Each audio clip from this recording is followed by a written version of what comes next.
আমার আল্লাহর কোরআন বললেন সেটা লাকাদ খালাকনাল ইনসানা ফি আহসানি তাকবীর। টোটাল পৃথিবীর মধ্যে যা কিছু পাঠানো হলো এর মধ্যে সবচাইতে নামি সবচাইতে দামি তার নাম হলো মানুষ। আল্লাহ আমাদের দিয়েছেন আক্কেল জ্ঞান হোশ, আমরা কাজ করছি হয়ে বেহোশ। আমরা মানুষ যখন নামি মানুষ যখন দামি, সামান্য ৫,০০০ টাকা মোবাইলের যদি চিপ থাকতে পারে, এই মানুষ নামক মোবাইল এর চিপ আছে না নাই? টাকাটা তো স্বাভাবিক ব্যাপার। শুধু যদি বলি আছে, পাবলিক বলবে আমজাদ হুজুরের ছেলে এসেছিল, ওয়াজ করেছে অল্প, হয়ে গেছে গল্প। তার জন্য এখন বলবো হাদিস, আগে বলেছি কোরআন। অবশ্যই প্রমাণটা নিয়ে নেন। ও মা চাচি খালা, শুনছো রাতের বেলা কানটা করবে ঝালাপালা, তৈরি থাকো খালা। আল্লাহর নবী বলেছেন ইন্না ফিল জাসাদি লামুদগাতুন ওয়া ইযা সালুহাত সালুহাল জাসাদু কুল্লুহু ওয়া ইযা ফাসাদাত ফাসাদাল জাসাদু কুল্লুহু আলা ওয়াহিয়াল কলব। মানব দেহের মধ্যে এক টুকরো গোশতের পিণ্ড আছে যেটার নাম হলো হৃৎপিণ্ড। হৃৎপিণ্ড কলব, ওইটার নাম হলো মেমোরি কার্ড। ওইটা যার হবে কালো, জলসার দিনে এদিক ওদিক ঘুরবে বলো। ওইটা যার হবে কালো, জলসার দিনে মেলায় সময় দেবে বলো। ওইটা যার হবে সাদা, বাজারে ঘুরলে বিবেক দেবে বাধা। ওইটা যার হবে ফর্সা, দিনের মজলিসে বসলে পাবে অনেক ভরসা। ভরসা পেতে পেতে এমন একটা জায়গা তৈরি হবে আমার আল্লাহর তরফ থেকে ওই বান্দার কপালে লিখে দেয়া হবে দিস ইজ এ সুপারম্যান। তুমি হলো আল্লাহর মাহবুব বান্দা, আল্লাহর ওলি বান্দা। এখন জিজ্ঞাসা হলো ও ছেলেরা যারা বলছে জলসা দেওয়ার দরকার নাই, ওরে বাপের বেটা, কপাল ফাটা, মাথা মোটা, হতভাগা, আমার তোমার কাছে জানতে মন চায়, তোমার কাছে জানতে মন চায়, কেউ যখন মসজিদের জন্য বেশি পরিশ্রম করে, খাটাখাটনি করে, কিছু লোক আছে বলে দেখবেন তুই মসজিদ নিয়ে এত খাটাখাটনি করছিস, তোর ইন্টারেস্ট কি আছে, তোর কি ঘরে আর কোনো কাজ নাই? এরকম কিছু শুকনো বেঈমান আছে না নাই? মানে আল্লাহর ঘর নিয়ে যদি কেউ পরিশ্রম করে, অনেক এমনও মানুষ আছে দেখবেন গরিব মানুষ কিন্তু মসজিদের উন্নতির জন্য সব সময় তার মাথায় একটা চিন্তা কাজ করে কি করে না, সারাক্ষণ মসজিদের বিভিন্ন কাজ নিয়ে পড়ে থাকে। গরিব মানুষ খাটলে চলে, না খাটলে চলে না, কিন্তু তারপরেও মসজিদ নিয়ে ভাবে। আর এমন কিছু শুকনো তেফেরেঙ্গা ফেরাউন মার্কা মুসলমান আছে, গাড়ি আছে, বাড়ি আছে, টাকা আছে, অথচ দেখবেন মসজিদ নিয়ে কোনো চিন্তা ভাবনা নাই। ৫০০ টাকা চাঁদা পাইলে ১৭ বার বলার পর তারপরে টাকাটা দেয়, আবার ৫০ টাকা কম। লক্ষ্য করলে দেখতে পাওয়া যায় তার বেলা বড় মাথায় বাজ পড়ে। আর যখন কেউ পরিশ্রম করে তখন এমন কথা বলতে থাকে, না না না না, ও ছেলেরা, ও নওজোয়ান যুবকেরা, মোবাইলের চিপে ভাইরাস ঢুকলে কম্পিউটার, গাড়ি খারাপ হলে গ্যারেজ, জামা ময়লা হলে ধোপা লোন নিতে দিয়ে সার্ভে ডুবিয়ে কাঁচা হয়। আমাদের হৃৎপিণ্ড নামক যে কল, এর যে রোগগুলো আছে, পৃথিবীর কোন হসপিটালে ট্রিটমেন্ট হবে? যারা বলছে জলসার প্রয়োজন নাই, ওরে বাপের বেটা, কপাল ফাটা, মাথা মোটা, হতভাগা, তোমার কাছে আমার জানতে মন চাইছে পিজি হসপিটালে গেলে তো রোগ সারে না। বলবে কে বলেছে রোগ সারে না? আমি বলছি রোগ সারে না। রোগ সারবে ওই সময় ঔষধটা যদি টাইম মেনটেন করে গেলা যায়, তাহলে আপনার রোগটা সারবে। সারানোর মালিক তো আমার আল্লাহ, ঔষধটা হলো ওসিলা। ঠিক তদ্রূপ মসজিদের ইমাম সাহেব জুম্মার আগে যে বক্তব্যগুলো রাখে, এগুলো কি ট্যাবলেটের মতো কাজ আছে না নাই? থাকে না? তাহলে ইমাম সাহেবের সেই বক্তব্য শোনার মতো মানুষ গ্রামে খুব একটা পাওয়া যায় না। যে কটা মানুষ ৫ ওয়াক্তের নামাজ পড়তে যায় তারাই দেখবেন ইমাম সাহেবের বক্তব্য প্রতি জুম্মায় শোনে। কথা ঠিক না ভুল? আর বাকি যারা বাইরে বসে বসে ফতোয়া দেয়, গাড়ি চালায় হিরো হোন্ডা, নিজেকে মনে করে বিরাট বড় গুন্ডা, সামনে নিচে ঝান্ডা, পিছনে আছে ডান্ডা, দাবি করছে আল্লাহর বান্দা, অথচ লক্ষ্য করলে দেখতে পাওয়া যায় তাদের ওই বক্তব্য শোনার দরকার হয় না। তারা মমতার বক্তব্য শুনবে, মোদির বক্তব্য শুনবে, দিলীপ ঘোষের বক্তব্য শুনবে, সুজনের বক্তব্য শুনবে, তারা ইমামের বক্তব্য শুনবে না, আলেমের বক্তব্য শুনবে না। তুমি কি কাওরা হয়ে গেছো, বাগদি হয়ে গেছো? তোমার যদি মুসলমান ভালো না লাগে, তুমি এবিজবিজ করে কাওরা হয়ে যাও, বাগদি হয়ে যাও। আধার কার্ডে মুসলমান থাকার দরকার নাই, বেপরানি কুলখানি মুসলমানিরা সব রেসানি, তাছাড়া তোমার সময় নাই। আমি তোমাকে বলবো না বাৎসরিক জলসার বক্তব্য তোমাকে শুনতে হবে, কিন্তু প্রতি জুম্মায় ইমাম সাহেব যে বক্তব্যগুলো রাখছে সেই বক্তব্য তুমি কথাটা শুনেছো আর সেটা কতটা মেনে চলার চেষ্টা করছো? কি কথা মাথায় ঢুকছে? এক বছরে 52টা সপ্তাহ, তাহলে 52টা শুক্রবার আর দুটো ঈদ হলি কটা হচ্ছে? 54 দিন। তাহলে 54 দিন যদি আমি 20 মিনিট 25 মিনিট করে মসজিদে গিয়ে বক্তব্য শুনি, এটা কি আমার জন্য অনেক কিছু শোনা হচ্ছে না? হচ্ছে না। কিন্তু যাচ্ছে কখন? খুতবা ইমাম সাহেব বই নিয়ে মেম্বারে বসেছে, আজান হয়ে গেছে কিংবা হবে সেরকম টাইমে ঢুকছে। কথা ঠিক না বল? আবার কি 2 রাকাত, আল্লাহর কি 2 রাকাত হয়ে যাওয়ার পরে এমন ভাবে মসজিদ থেকে বেরোচ্ছে মনে হবে যেন সেই আইলা হয়ে গে নদীর বাঁধ ভেঙে গেছে, পুরো একদম জোয়ারের মতো বা ভাটার মতো। সেই ছোটবেলায় দেখতাম গ্রামগঞ্জে এরকম ভিতরে রাস্তাগুলো ঘোল দেওয়া থাকতো না, আর যখন একদিকে পানি খুব চাপ হয়ে যেত ঘোলটা ছেড়ে দিলি বিশাল একটা গতি পানি চলছে, মসজিদ থেকে বেরোচ্ছে কার গায়ে পা লাগছে, বয়স্ক বাপ সালাম ফেরানোর পর দোয়া হয়ে গেছে, উঠতে উঠতে একটু দেরি হচ্ছে, যেন বুকের উপরে মারিয়ে চলে গেলে যেন ভালো হয়। বড়দের জুতোটা না মারানো এটাও আদব। বড়দের যে জুতো খোলা থাকে এই জুতোটা না মারানো আদব। আর মসজিদের ভিতরে বসে আছে তার বুকের উপরে হাত এরম করে দেয়া আছে, বয়স্ক লোক আঙ্গুলের উপরে পাথর দিচ্ছে, গায়ে পা লাগছে। ও যদি মসজিদে না যেত সমস্যা কি ছিল? ও তো মসজিদে গেছে, দাড়ি চাচা কি সুন্দর দেখাচ্ছে, একদম মনে হয় যেন দেবের ভূত ভাই, একদম কি সুন্দর টকটকে চেহারা, বগলের চুল দেখো 8 ইঞ্চি 4 ইঞ্চি। যদি গুডাউন আপনার শোরুম কন্ডিশন যদি এই হয়, গুডাউনের কন্ডিশন কি আছে? ও যখন মরবে গ্রামের লোক যারা জানাজা গোসল দেয় ওরাই যায়, কিন্তু মৃত্যু মানুষের কোনো কথা বাইরে বলা নিষেধ আছে, তাই তারা মুখ খোলেন না। কথা ঠিক কি না? কি আর বলবো বাবা, সব বয়স্ক মানুষ বসে আছে তো ওরা অন্য সব জ্ঞান বুদ্ধি আছে, তাই এটা জ্ঞান বুদ্ধি নেই। জমি কখন খোয়ালি করতে হয়, কখন জল করে ঘেঁটে দিতে হয়, কখন জাল টানা দিতে হয় সব বোঝে, কখন মোবাইলে রিচার্জ মারতে হয়, কখন গাড়ি মোবিল চেঞ্জ করতে হয় সব বোঝে, কখন বিড়ি খেতে হয়, কখন তামাক খেতে হয় সব বোঝে। আর বগলের চুলটা 40 দিনের মধ্যে কাটতে হয় এ হুঁশ নেই। যদি বিশ্বাস না হয় খালি গায়ে যখন রাস্তায় ঘুরবে ওরকম একটা লোক খালি বলবে এ গেল হাতটা উঁচু কর, পুরো মনে হবে সীমাই ঝুলছে, সেই লাল লাল সীমাই না, 3 রকম কালার, লাল হলুদ আর কালো। এর থেকে লজ্জা কি হতে পারে? বছরে একবার করে কাটে, এবারে গরম পল্লি কাটে, আর বছর গরম পল্লি কাটে, তারপর ওর বউ যদি বল, ও ছেলেরা বলো, জোয়ান যুবকেরা,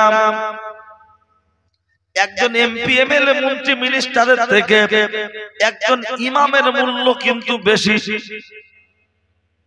গ্রামের মেম্বার প্রধান এমপি এমএলএ যদি কোনো ভুল কথা বলে মাথা নিচু করে চুপ করে থাকে, ডানের সামনে কথা বলি থবনা উড়ে যাবে, আর তা নাহলে পরে তুলে নিয়ে গণধলাই চলবে।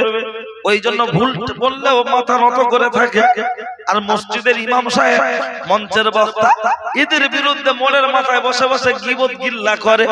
এরকম তেফেরেঙ্গা মুসলমান আছে না নাই? কিন্তু যার বিরুদ্ধে গীবত গিল্লা করবেন তার তো কিছুই ক্ষতি হবে না। হযরত হাসান বসরি হুজুর বাড়িতে বসে আছেন, স্ত্রী বলছে, ওগো গতকালকে তুমি ওই গ্রামে কি এমন নসিহত করেছো? বলছে কেন? বলছে ওরা তোমার নামে দুর্নাম করছে, বদনাম করছে। বলছে তাই? বলছে হ্যাঁ। হাসান বসরি হুজুর বললেন, ও আমার বিবি, তোমার বাড়িতে তো ঘর বাড়িতে খাজুর আছে কি? খাজুর? বলল হ্যাঁ। কি করবে? বলছে এক চুবড়ি খাজুর নিয়ে ওই ওদেরকে একটু বিতরণ করব। হাসান বসরি হুজুর রেগে গিয়ে বললেন, বিবি, স্বামী গো, ওনার স্ত্রী রেগে গিয়ে বললেন, স্বামী তুমি আমার স্ত্রী, তুমি আমার স্বামী, আমি তোমার স্ত্রী। যারা তোমার দুর্নাম করছে, পিছনে তোমার গীবত গিল্লা করছে, আর তাদেরকে তুমি খাজুর উপহার দিতে বলছো কেন? তখন হাসান বসরি হুজুর বললেন, ও আমার বিবি গো, তুমি আমার টাকায় শাড়ি পরবে, চুড়ি পরবে, আমার টাকায় আমার মেয়ে শ্বশুর বাড়ি যাবে পোশাক পরিচ্ছদ পরে, আমার টাকায় আমার ছেলে ঘর বাড়ি ভোগ করবে। কিন্তু যেদিন একটি গুনার জন্য আমার সওয়াবের পাল্লাটা হালকা হয়ে, একটি সওয়াবের জন্য যেদিন আমার সওয়াবের পাল্লাটা হালকা হয়ে থাকবে, সেদিন তুমি দেবে না, বিবি দেবে না, সন্তান দেবে না, ছেলে দেবে না। কিন্তু যারা আমার বিরুদ্ধে গীবত গিল্লা করছে, ওরাই হলো আমার কবরের বন্ধু। ওদের সওয়াবগুলো আমাকে দিচ্ছে, আর নেকিগুলো আমাকে দিচ্ছে, আর গুনাহগুলো হালকা হয়ে যাচ্ছে। একবার জোরে বলুন সুবহানাল্লাহ। এই ওয়াজ ছোটবেলায় শুনেছেন, আজও শুনছেন, পরে শুনবেন। হ্যাঁ বাবা, গ্যাস হচ্ছে বলে গ্যাসের ওষুধ খাচ্ছে, সব খায় না কেন? বলছেন না, শরীরটা ভালো না, খাবো না।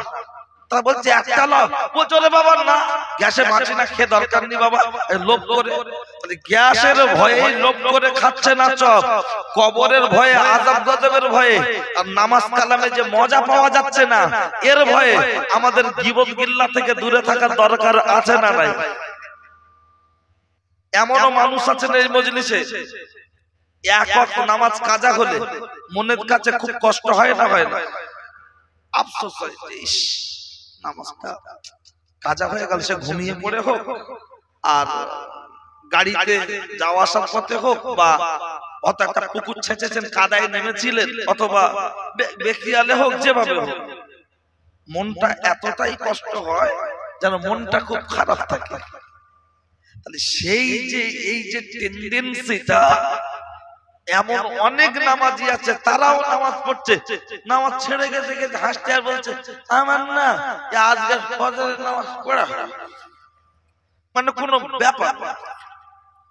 ভাই এই ফিডব্যাকের সাউন্ডটা একটু বাড়িয়ে দাও তো, ফিডব্যাক। তো ওটাই, তারা নামাজ পড়ছে আর আমরা নামাজ পড়ছি।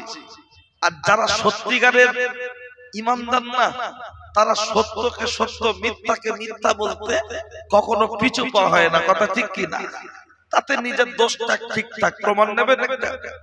চলুন একটা প্রমাণ দিই। আমি আপনাকে গোপাল ভাঁড়ের গল্প শোনাচ্ছি না, তারিখে ইসলাম, ইসলামের ইতিহাস, হযরত ওমরের পিরিয়ডের একটা কথা শোনাচ্ছি। খেয়াল করুন, যাদের বাজারে রাস্তার দিকে যারা ঘুরছো, বাজারে ঘুরছো, একটু ঘুরে নাও, আমি একটু পরে অপারেশন করছি, ঠিক আছে? তখন যেন মান সম্মান না লাগে। একটু পরে আমি অপারেশন দিচ্ছি, ঠিক আছে? কাঁটা গায়ে নুনের ছিটে দেবো, তৈরি থাকবে। ও ছেলেরা, ও নওজোয়ান যুবকেরা, ও আমার মুরব্বিয়ান বাপ, কলেমা পড়া মুসলমান মানুষের কাছে ধোঁকা দিতে পারে না, মিথ্যা কথা বলতে পারে না, সত্যকে সত্য, মিথ্যাকে মিথ্যা বলতে পারে। এটা প্রমাণ দেওয়ার জন্য আমি আপনার মাঝে একজন ব্যক্তির কথা বলছি। সেই ব্যক্তিটি হলেন, পেশায় হলেন শিকারী। শিকারী ও জঙ্গলে জঙ্গলে ঘুরে ঘুরে হরিণ শিকার করা, এটাই ছিল তার পেশা। কিতাবের মধ্যে এসেছে, লক্ষ্য করলে দেখতে পাওয়া যায়। ও ছেলেরা, ও নওজোয়ান যুবকেরা, আমি আপনাকে সবিনয় নিবেদন করে জানাতে চাই, ঘোরাতে হবে সামান্য, আমি বুঝতে পারছি অসুবিধা হচ্ছে, সামান্য একটু দাও, ওই এদিকে করেন, ওই দিকে আমার দিকে, তুমিও বাঁচো আমিও বাঁচি। মানে মাইকের ধারে এত বড় পাকা চলে, ওই যে হাওয়াটা যখন এতে লাগছে বাইরে একটা বাজে আওয়াজ হচ্ছে, বক্সেও দেখবেন একটা কানে অন্যরকম আওয়াজ লাগে, ওই জন্য একটু ছোট পাকা হলে হাওয়াটা ঠিক আছে। চলে ও ছেলেরা, ও নওজোয়ান যুবকেরা, আমার দিকে খেয়াল করুন, যা হওয়ার হোক, আওয়াজ বেশি বাইরে দেওয়ার দরকার নেই, ঠিক আছে? ভিতরে থাক, ফিঙ্গারপ্রিন্ট দেবে না, আধার কার্ডে টাকা তুলতে পারবে ব্যাংক থেকে, তাহলে ফিঙ্গার না দিয়ে যদি টাকা না ওঠে, ভিতরে না এসে বাইরে থেকে মজা নেবে, ঠিক জায়গায় এসে ছাপটা দিই। ও ছেলেরা, ও নওজোয়ান যুবকেরা, এই শিকারী ব্যক্তিটা কলেমা পড়া মুসলমান, তার স্বভাব কেমন হতে পারে লক্ষ্য করলে দেখতে পাওয়া যায়। ও ছেলেরা, ও নওজোয়ান যুবকেরা, আমি আপনাকে সবিনয় নিবেদন করে জানাতে চাই, কিতাবের মধ্যে এসেছে এই রকম করে জঙ্গলে ঘুরে ঘুরে ঘুরে ঘুরে হরিণের গায়ে মারতে যাচ্ছে, কোন হরিণের গায়ে লাগে না। আমরা যেমন জাল ফেলতে ফেলতে বলি এই শেষ ছানা হলে হবে, না হলে চলে যাব, তো হরিণ সারাদিন ঘুরেছে, হরিণ তেমন পাইনি। শেষ বেলা একটা হরিণকে দেখে যখন গুলি করে আপনার তীর ছুঁড়েছে, হরিণের গায়ে লাগলো না, সাইড থেকে বেরিয়ে চলে গেল। আর তীরটাকে খুঁজতে খুঁজতে হুজুর শিকারী, নাম হলো আব্দুল সালাম, এই শিকারী তীরটাকে খুঁজতে খুঁজতে গিয়ে দেখতে পেল একটা বয়স্ক মানুষের বুকে তীরটা লেগে ছটফট ছটফট ছটফট করছে। এই শিকারী ব্যক্তিটা ওই বয়স্ক মানুষটার কাছে গিয়ে বলছে, ও চাচাজি, আপনার তো খুব কষ্ট হচ্ছে, মনে হয় আপনি বাঁচবেন না, তবে আপনি যদি মারা যান, আপনার ডেড বডিটাকে কোথায় নিয়ে গেলে আপনার সন্ধান পাওয়া যাবে, ঘর বাড়ি একটু বলে দেন। তখন বয়স্ক মানুষটা বলেছিলেন, ও বাবাজি, ও ছেলে, শুনে রেখে দাও, আমার ছেলেদের মদিনা শরীফের বাজারে দোকান রয়েছে, ওখানে নিয়ে গেলে হবে। এই শিকারী ব্যক্তি ওই ব্যক্তিটাকে কাঁধে চাপিয়ে নিয়ে রাস্তায় যাচ্ছে আর বলছে, চাচাজি, আপনি আমার তীরে আঘাত পেয়েছেন, আমি পালাবো না, আপনি নিশ্চিন্তে থাকুন। বেশ খানিকটা পথ যেতে যেতে ওই ব্যক্তিটা ইন্তেকাল করলেন। ইন্না লিল্লাহি ওয়া ইন্না ইলাইহি রাজিউন, ইন্তেকাল করেছেন, তাতে উনি ভয় পাননি, পালিয়ে চলে যায়নি। ডেড বডিটাকে রেখে দৌড়াতে দৌড়াতে মদিনা শরীফের বাজারে পৌঁছে গেল। গিয়ে বলল, বাবারা, ও দোকানদার ভাইয়েরা, তোমরা চলে এসো। কোথায় যাব রে? দেখো, এই একটা ডেড বডি পড়ে আছে। ওই ডেড বডিটা কাদের চারিদিক থেকে দোকানদাররা দৌড়ে দৌড়ে আসলো। এসে দেখতে পাওয়া গেল একজন বয়স্ক মানুষ মরে গেছে, দুইজন যুবক ওই লাশের পাশে দাঁড়িয়ে খুব কাঁদছে, বলছে, কে মেরেছে? তখন শিকারী বলতে লাগলো, কে মেরেছে আসামির খবর আমার কাছে আছে, এখন দাফন কাফন করে দাও, পরে সব কথা বলবো। দাফন কাফন হয়ে গেল, তখন রাজত্ব চলছে হযরত ওমরের পিরিয়ড চলছে। ওমরের রাজদরবারে চলে গেল। ছেলে দুটো গিয়ে কথাগুলো বলার পরে বলল, ঠিক আছে, ওই ব্যক্তিকে পাঠিয়ে দাও, জিজ্ঞাসা করা হচ্ছে কি ব্যাপারে বলো। যখন হযরত ওমরের সামনে বসে এই দুটো বাচ্চা ছেলে, এই যুবকটা তার বাড়ির ফ্যামিলির কন্ডিশন তুলে ধরেছে। ছোট্ট দুটো বাচ্চা, আব্বা আর মা, স্বামী আর স্ত্রী, এই ছজনের সংসার অত্যন্ত গরিব, দরিদ্র, গরিব। আমরা শিকারি করতে গিয়ে হরিণের গায়ে না লেগে ওই মানুষটার গায়ে লেগেছে। আমি ওখান থেকে তুলে নিয়ে এনাদের খবর দিয়ে, আমি ওনাদেরকে এখনো বলিনি কে মেরেছে। আমি বলেছি আমার কাছে আসামির সন্ধান আছে, কিন্তু হে ওমর, আমি মেরেছি। হযরত ওমর বললেন, এখন বিচার কি হবে জানো? বলল, কি বিচার? বলল, কতলুন ফিল কিসাস, হত্যার বদলে হত্যা। তুমি তাকে তীর দিয়ে হত্যা করেছো, আর এখন শিরচ্ছেদ করা হবে, মাথা কেটে উড়িয়ে দেয়া হবে। হযরত ওমরের সামনে দাঁড়িয়ে বললেন, ওমর আমি রাজি আছি, মাথা কাটতে হবে, আমি রাজি আছি।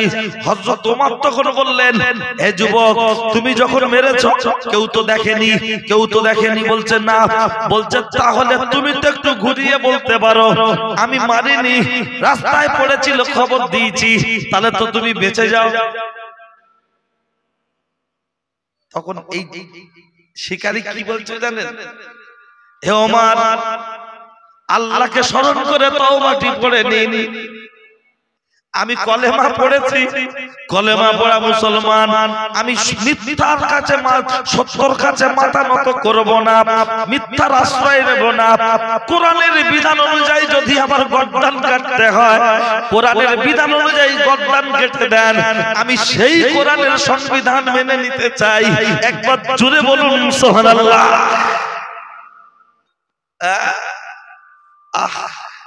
ওমর তাকে চেক করতে চাইছেন যে এ কোনো আশ্রয় নেই কি না। বলতে গেলে কান্না এসে যায়। যখন ফাইনাল হয়ে গেল তার শিরচ্ছেদ করা হবে, ফাইনাল হয়ে গেল শিরচ্ছেদ করা হবে, চিৎকার দিয়ে বলছে, ওমর আমার ছোট্ট ছোট্ট দুটো বাচ্চা আছে, আমার আব্বার মা বয়স্কা মানুষ, এবং আমার বিবি আছে, বাড়িতে খুবই অভাব, আমি অভাবের জন্য আরজ করি নাই। এ ওমর, আমার কাছে আপনার একটাই আরজ, আপনার কাছে আমার একটাই হলো আরজ। আরজটা কি? আমি আল্লাহর কোরআনের বিধান অনুযায়ী আমার যে গর্দান কাটা হচ্ছে, শিরচ্ছেদ করা হবে, অন্তত শেষবারের মতো আমার আব্বার মায়ের কাছ থেকে আমাকে ক্ষমা চাওয়ার সুযোগটা করে দেন। তারা জেনে যায় যে কোরআনের বিধান অনুযায়ী আমার ছেলে, আমার আব্বা, আমার স্ত্রী, আমার পাড়া প্রতিবেশীর লোক, তারা জেনে যায় যে আমি শিরচ্ছেদ হচ্ছে আমার, এবং এলাকার মানুষের সোনা দানা টাকা পয়সা আমার কাছে সব জমা হয়, জড়ো করা আছে। আমি তাদের সম্পদগুলো যদি ফিরিয়ে না দিই, হাসরের ময়দানে আল্লাহর দরবারে আমাকে পাকড়াও হতে হবে, আমাকে একটুখানির জন্য ছেড়ে দেয়া হোক। কিছু লোক বলল, ওমর ছাড়বেন না, ছাড়লে আর আসবে না। কিছু মানুষ বলছে ছেড়ে দেন, ফিরে আসবে। এই এমন দুদল দুদিকে কথা হতে হতে হতে হতে একটা গ্রুপের ভিতর থেকে একজন উঠে দাঁড়িয়ে বললেন, হে ওমর, আল্লাহর সত্যবাদী মুসলমানকে ছেড়ে দেন, যদি ফিরে না আসে তার পরিবর্তে আমি জামিনদার হচ্ছি, প্রয়োজনে আমি শিরচ্ছেদ করবেন আমার কোনো আপত্তি নাই, দেন, ছেড়ে দেন। ও ছেলেরা, ও নওজোয়ান যুবকেরা, এখন তো মিথ্যা মামলায় জামিনদার হয়, মিথ্যা এমনও বহু মানুষ মানুষের নামে মিথ্যা ধর্ষণ কেস করে রেখেছে, জমি জায়গা সম্পত্তির লোভে, রাজনীতির লোভে। ভাই ভাই ভাই ভাই, দুটো গ্রুপ ভাগ, একই পাড়ায় দুটো তিনটে গ্রুপ ভাগ, রাজনীতি ফায়দা লোটার জন্য ধর্ষণের কেস, গাঁজার কেস, সিরাপের কেস, বিভিন্ন রকম কেস দিয়ে তার বিরুদ্ধে আবার সাক্ষী সাজছে মুসলমান। লজ্জা হয় না? আর এখানে দেখুন, একজন 80 বছরের বয়স্ক মানুষ উঠে দাঁড়িয়ে বললেন, ওমর তাকে ছেড়ে দেন, যদি সে ফিরে না আসে তার জন্য জামিনদার আমি, আমার শিরচ্ছেদ করবেন। যেই ছেড়ে দেয়া হয়েছে, হরিণের মতো দৌড়াতে দৌড়াতে গ্রামের দিকে পৌঁছে গেলেন, বাড়ি গেলেন না, পাড়ার মানুষকে ডেকে ডেকে বলছে, ও পাড়ার মুসলমানেরা, ও আমার ভাইয়েরা, তোমাদের সোনা দানা টাকা পয়সা কার কি সম্পদ আমার কাছে রেখেছ, এসে নিয়ে চলে যাও, আমি আর বাঁচবো না। কোরআনের বিধান অনুযায়ী আমার শিরচ্ছেদ করা হবে। হাসরের ময়দানে তোমরা যেন আমার বিরুদ্ধে কোনো অভিযোগ রেখো না, তোমরা তোমাদের মালগুলো ফিরিয়ে নিয়ে যাও। যাও। গ্রামের মানুষ বলতে লাগলো, ও শিকারী, আব্দুস সালাম শিকারী, তুমি শুনে রেখে দাও, জেনে রেখে দাও, আমরা ওমরের দরবারে যাচ্ছি গো। ওমরের সাথে কথা বলে একটু আমরা কোনো আলোচনা করা যায় কি দেখি, তোমাকে আমরা যেতে দেব না। তখন সত্যবাদী মুসলমানটা বলল, আমার তীরের আঘাতে তার বাপ মারা গেছে, আর কোরআনের বিধান অনুযায়ী আমার গর্দান কাটা হবে, তোমরা আমার পক্ষে সুপারিশ করবে, এটা আমি কখনো মানতে পারি না, আমি কখনো মানতে পারি না। তোমরা তোমাদের সম্পত্তি বুঝে দিয়ে যাও, আমি ওমরের রাজ দরবারে যাব। গ্রামের মানুষ কাঁদছে, সামনে দাঁড়িয়ে ছোট্ট ছোট্ট দুটো বাচ্চা, তারাও কাঁদছে। একদিকে আব্বা আর একদিকে মা, দুজন দুজনকে জড়িয়ে ধরে রে। এত পরিবার কাঁদে, এত পরিবার কাঁদে। ও আমার আব্বাজি, আমি তোমার হক আদায় করতে পারিনি। ও আমার আব্বাজি, আমি তোমার হক আদায় করতে পারিনি, আমি তোমার হক আদায় করতে পারিনি। এক ফোঁটা দুধের ঋণ শোধ করতে পারিনি এতদিন। ও আমার আব্বাজি, মাফ করে দিও, আমি কোরআনের এই বিধান অনুযায়ী আমার শিরচ্ছেদ করা, আমাকে তোমরা মাফ করে দিও। মা যত কাঁদে, বাপ তত কাঁদে, জড়িয়ে ধরতে চায়। স্পষ্ট ভাষায় বলছো, আমার আব্বা ও আমার মা, মায়ের সংসারে আমাকে আটকিয়ে রেখো না, কোরআনের ফয়সালা অনুযায়ী আমার বিচার হচ্ছে, তোমরা অসন্তুষ্ট হয়েও না। বিবি কাঁদছে, ছোট্ট ছোট্ট দুটো বাচ্চা কাঁদছে। এমন চলতে চলতে কিতাবের মধ্যে এসেছে, যখন দেরি হয়ে যাচ্ছে, ছেলে ওই শিকারী বলতে লাগলো, তোমরা আমাকে আটকিও না, আমাকে যেতে দাও, আমাকে যেতে দাও। ওদিকে জল্লাদ তলোয়ার নিয়ে রেডি, তলোয়ার নিয়ে রেডি। এখন তার শিরচ্ছেদ করা হবে, সময় হয়ে গেছে, কিন্তু আসামি তো হাজির হচ্ছে না। দৌড়াতে দৌড়াতে যাচ্ছে, দেরি হয়ে যাবে বুঝতে পেরে লক্ষ্য করলে দেখতে পাওয়া যায় হযরত ওমরের দিকে লক্ষ্য করে দূর থেকে চিৎকার করে বলছে, ইয়া খলিফাতুল মুসলিমিন, ইয়া আমিরাল মুমিনিন, ওই ব্যক্তিটার গলায় তলোয়ার চালাবেন না, একটু অপেক্ষা করুন, আমি হাজির হয়ে যাব। হযরত ওমর বললেন, হে জল্লাদ, এখন তলোয়ার চালাবে না, দাঁড়িয়ে যাও, দাঁড়িয়ে যাও। একটা আওয়াজ আমার কানে ভেসে আসছে, একটু দাঁড়িয়ে যাও। জল্লাদ তলোয়ার নিয়ে রেডি রে, তলোয়ার চালাচ্ছে না, তলোয়ার নিয়ে দাঁড়িয়ে আছে। আর তীরের গতিতে, বিদ্যুৎ গতিতে, হরিণের মতো দৌড়াতে দৌড়াতে শিকারী বান্দা ওমরের রাজদরবারে হাজির। একবার জোরে বলুন সুবহানাল্লাহ, আর একটু জোরে বলুন। ও ছেলেরা, ও নওজোয়ান যুবকেরা, লক্ষ্য করলে দেখতে পাওয়া যায় কিতাবের মধ্যে এসেছে, ওখানে গিয়ে হাজির হওয়ার পরে জিজ্ঞাসা করা হচ্ছে, তোমার দেরি হলো কেন? এই দেরি হলো কেন, এই কথাটার উপরে যখন উনি টুকটুক করে ওই বাচ্চা দুটো কাঁদছে, আব্বা কাঁদছে, মা কাঁদছে, এই সম্পত্তি মানুষের সব বুঝিয়ে দিতে যখন কথাগুলো টুকটুক করে বলছে, যত মানুষ ছিল সবাই কাঁদছে। ওর ভিতর থেকে যাদের আব্বা মারা গেছে তারা কাঁদতে কাঁদতে উঠে বললেন, ওমর, এ তো পৃথিবীর ইতিহাসের রেকর্ড, যে মানুষটা হত দরিদ্র তার কাছে সম্মান জমা, সোনা দানা টাকা পয়সা, গ্রামের মানুষ পর্যন্ত আপনার কাছে আসতে চেয়েছে সুপারিশ করার জন্য, তাদেরকে আসতে দেয়নি।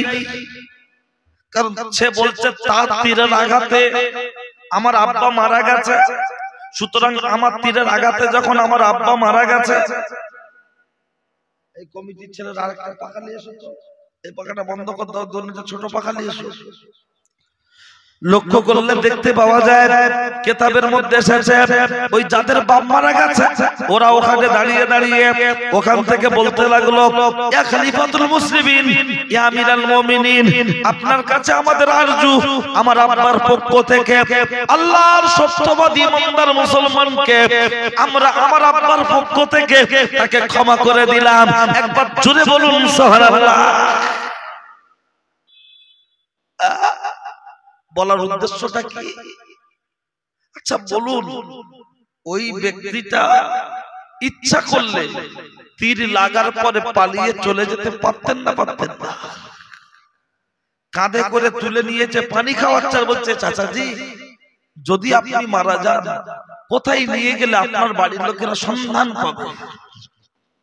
আর এখন টাকার জন্য, সম্পত্তির জন্য, রাজনীতির জন্য, পারিবারিক দ্বন্দ্বের জন্য ভাই ভাইকে, পাড়ার লোককে, এ গ্রামের লোক ও গ্রামের লোককে তুলে নিয়ে যাচ্ছে, বন্ধুত্ব আচরণ করে হোক, আর ঘাট ধরে হোক, আর গলা ধরে হোক, নিয়ে মার্ডার করে এমন জায়গায় ফেলছে কুকুরও খুঁজে পাচ্ছে না। কথা ঠিক না? এরা কি মানুষ? এরা তো চতুষ্পদ জন্তু, কুত্তার থেকেও জঘন্য। বলবেন তাই? হ্যাঁ, কি করে? শুনুন আর একটা কথা, আমি যখন কুকুরের থেকে খারাপ বলেছি তাদেরকে, সেটা আমি আপনাকে একটু পরে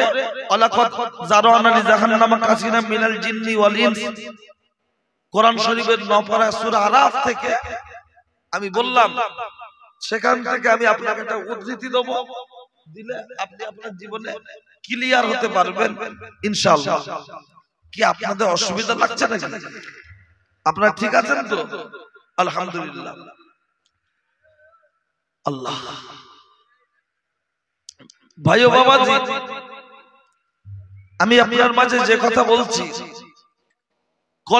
এই যে বান্দাটা আবার ঘুরে গেল গলা কাটানোর জন্য, এটা কি চারটিখানি ব্যাপার বলে মনে হয়? তার একটাই কথা, কোরআনের বিধান, কোরআনের সংবিধান অনুযায়ী আমার গর্দান যখন কাটা হবে সেটাই আমি সন্তুষ্ট। আর একটা কথা বলি, এই জীবন দিচ্ছে দেখুন,